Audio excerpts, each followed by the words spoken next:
Hi guys! Welcome to my vlog. Ito nga pala yung vlog ko ng January 10. At ito nga, pinapatayo-tayo ko na dito si baby sa kuna niya para matuto na siyang tumayo. Minsan nga, kusa na siyang kumakapit para makatayo siya. At ayan, kung asa naman kami, andun din naman yung kuya Asher niya. Pinapalaro ko nga dun sa sala, maglaro ng mga laruan niya, ayaw niya. Basta kung asan kami ni baby, andun din siya. Ayan. Ayan na nga, nangungulit na naman, lipat ng lipat. Mahilig to si Kuya Asher, talon ng talon. Sabi ko nga, magbantayan nga ito kasi nga, baka mahulog. Kaya napakakulit. Ayan. Minsan nga dyan sa kama, talon siya ng talon. At pagkatapos na nga, nung natulog na si Baby Ezra, yan, nagluluto naman ako ng pang-ulam namin. Magigisa lang ako ng tuna. Kasi meron kaming pipino na nabili ko sa suki namin kay Larry. Ayan, kasi gagawin kong salad yung pipino. Tapos, eto naman, pinapamerienda ko na si Kuya Asher. Ayan, pinapa-snack lang pala. Ayan, pina-snack ko siya ng biscuit. Bumili ako sa tindahan. Tapos, ayan. At pagkatapos, wala kasi si Darling. Nagbili siya ng materyales para doon sa school, sa Salvacion Elementary School na nagpagawa sa amin. Ayan na nga, sakto na dumating na sila. At ayan, kakain na kami ng tanghalian kasi pagkatapos ay magkakabit siya doon sa school.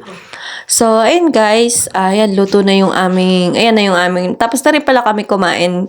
Ayan, yung atsara ng konti na nabili ko naman kay Ate Malin, ang sarap niya. Tapos yung cucumber salad, tapos yung yung tuna. Eto na nga, papunta na sila sa Salvacion, dinala na lang ni Darling itong cellphone ko. At ayan, papunta na sila sa Salvacion. Nasakyan nila yung habal-habal nga ni Kuya Bong. So, ayan, andito na sila sa school. Sabi ko nga sa kanya, videohan niya para mapakita natin kung paano sila magkabet o kaya sa mga pinupuntahan nila para pag kung sakali yung sinakyan niya, ma-documentary namin at magkaroon kami ng mas maayos na sasakyan sa susunod. So, ayan na guys. Ayan, yung iba nire-repair nila yung mga basag na salamin. Papalitan niya lang. Clear glass lang siya kasi nga dito yan sa school. Syempre, mga bata, dapat clear glass lang para makita.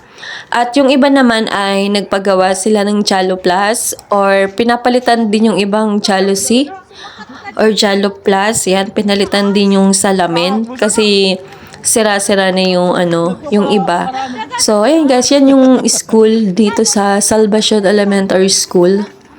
Ayan, narekomenda kami. Salamat kay ma'am dito sa PUI Bulan kasi narekomenda kami dito sa principal naman dito sa Salvacion. So, ayan guys, ililipat naman sila ng ibang room para i-repair yung ibang Jalo Plus. Mamaya na, dito muna kita.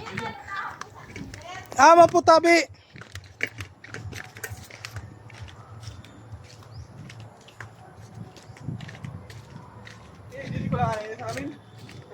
Layo mo kay Puan.